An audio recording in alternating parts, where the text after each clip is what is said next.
Hai semua, kembali lagi bersama gue Mira. Kali ini gue mau berbagi sedikit kisah duka gue dalam belajar coding di masa lalu dan bagaimana ironisnya kenyataan bahwa gue dari zaman fresh grad sampai sekarang mengharuskan gue untuk ngoding. Bukan berarti gue nggak suka, justru gue takjub banget nih masih bisa survive ngoding-ngoding sampai sekarang. Padahal zaman kuliah dulu gue inget banget yang namanya kuliah pengenalan teknologi informasi A alias PTIA alias Intro to Programming gue di tahun pertama kuliah itu nilainya D.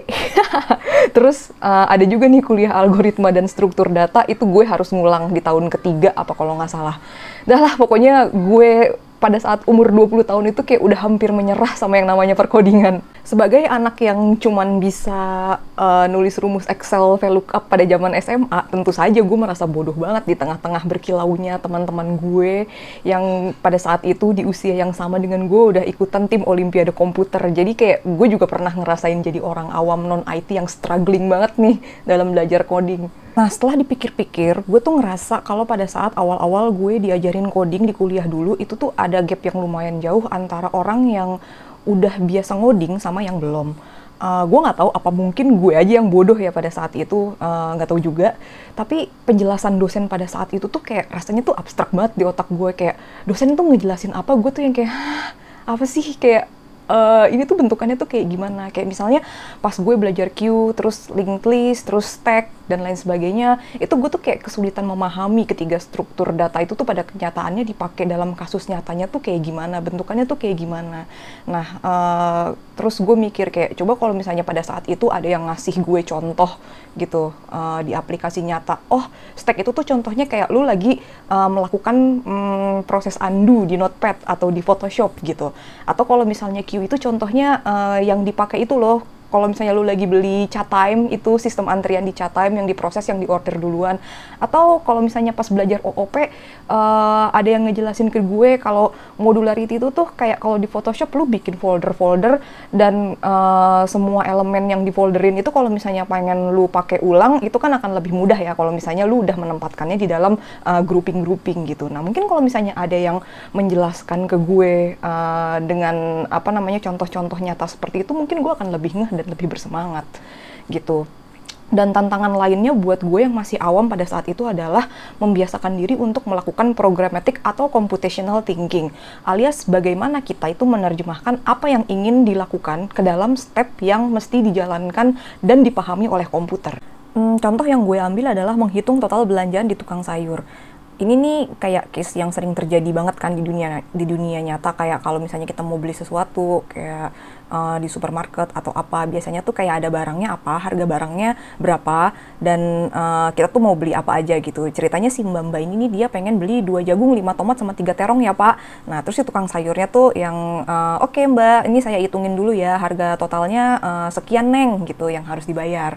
Nah sebenarnya gimana sih cara kita menerjemahkan case real yang ada di dunia nyata ini ke dalam bentuk program gitu. Nah tadi kan si mbak-mbaknya kan sempat bilang ya, saya mau beli 2 jagung, 5 tomat sama 3 terong. Ini tuh bisa kita kategorikan sebagai input, yaitu jenis sayuran sama jumlah item. Si 2, 5, dan 3 itu adalah jumlah item untuk masing-masing jenis sayurannya. Nah, jenis sayurannya itu sendiri adalah jagung, tomat, dan terong gitu. Nah, ini mungkin bisa diganti dengan contoh lain.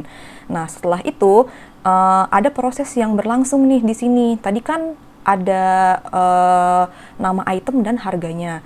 Jadi sebenarnya itu tuh adalah rules yang ada di dunia nyata. Kayak kalau misalnya lu mau beli jagung, itu harganya 5.000. Kalau misalnya lu pengen beli tomat, harganya 2.000. Kalau lu pengen beli terong, harganya 7.000. Dan kalau misalnya lu beli 2 jagung, berarti si 5.000 itu harus lo kaliin jadi 2. Nah, itu kan sebenarnya kayak di situ tuh ada proses gitu yang berlangsung, yaitu menghitung harga sayur gitu. Nah, di sini proses ini diterjemahkan ke dalam bentuk tulisan-tulisan, yaitu apa namanya ya, kalau di sini mungkin istilahnya kayak pseudocode lah ya. Ini bukan kode beneran dari bahasa pemrograman tertentu, tapi kayak lebih ke logikanya itu seperti apa gitu. Jadi di sini ketika kita mau membuat proses hitung sayur, kita nih mengambil input jenis sayur dan jumlah item. Kalau jenis sayurnya jagung, maka jumlah itemnya berapa dikali 5.000. Kalau misalnya jenis sayurnya tomat, maka jumlah itemnya berapa dikali 2.000. Kalau misalnya jenis sayurnya terong, maka totalnya adalah jumlah item dikali si harganya si terong itu gitu. Dan kalau misalnya dia pengen sesuatu yang di luar itu, maka harganya itu 0 karena ceritanya nggak ada gitu. Nah, untuk bisa menghitung semua totalnya, itu kan berarti si tukang sayur ini harus melakukan proses ini sebanyak 3 kali. Pertama mereka menghitung si jagung dulu, terus ngitung tomat sama ngitung terong, baru ditotalin. Nah, semua proses itu harus direpresentasikan atau diabstraksikan ke dalam bentuk tulisan dan step-step yang tergantung kalian sedang menggunakan bahasa apa. Nah, itu ada sintaksnya sendiri gitu. Dan kemudian setelah proses itu selesai dilakukan, maka si tukang sayur itu bisa memberitahukan ke pelanggannya berapa sih total yang harus dibayarkan. Nah, si total itu, angka total itu adalah outputnya. Jadi, ini adalah gambaran gimana kita itu bisa mengabstraksikan case-case yang ada di dunia nyata ke dalam pemrograman, gitu. Sebenarnya konsep ngoding atau programming itu ya melakukan sekumpulan abstraksi-abstraksi kayak barusan. Mungkin kali ini case-nya itu bukan ngitung sayuran, tapi login di website, beli barang di e-commerce, atau cleansing data, dan lain sebagainya. Dan mungkin gak semua orang juga mengalami struggle di sini. Tapi kalau gue, setelah gue pikir-pikir, mungkin gue akan sedikit lebih cepat belajar coding kalau dulu gue membiasakan diri berpikir secara programatik atau computational. Ya, berpikir ala-ala komputer gitulah. Dan sepertinya kalau buat gue, ini adalah the biggest gap dalam sepanjang sejarah gue mempelajari coding. Gue menganalogikan coding itu dengan nukang. Semua orang tuh bisa belajar nukang tanpa harus jadi arsitek. Sama kayak halnya dengan ngoding, semua orang itu bisa belajar ngoding tanpa harus masuk jurusan IT. Tapi kan beda ya, ngoding yang sekedar ngoding sama ngoding yang baik, benar, efisien, dan terstruktur gitu.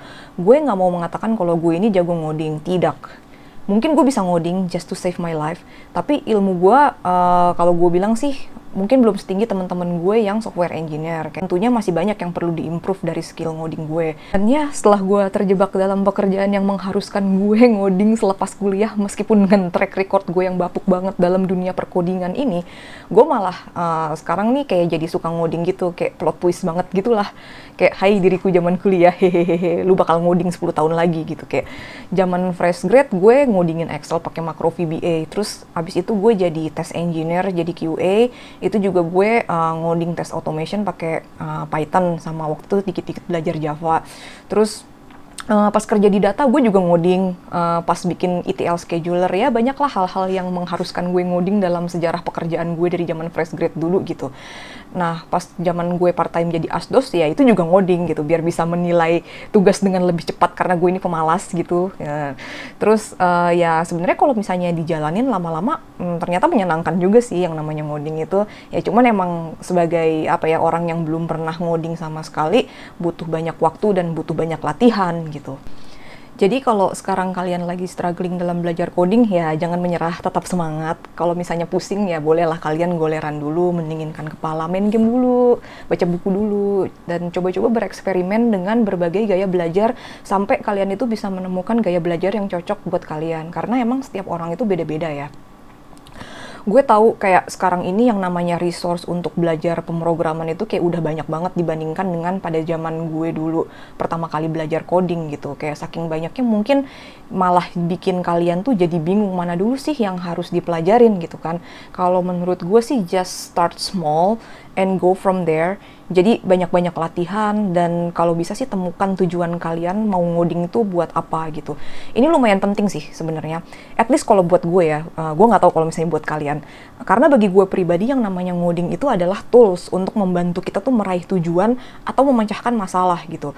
Gue biasanya nggak bersemangat kalau misalnya gue tuh nggak tahu gue tuh ngoding buat apaan, kayak cuman sekedar mencoba dan tidak tahu tujuan akhirnya apa tuh, kayak biasanya tuh gue kayak ini buat apaan sih gue melakukan semua ini gitu. Oke, yaudah sekian dulu aja video gue kali ini. Have a nice weekend, stay safe, dan sehat selalu. Bye!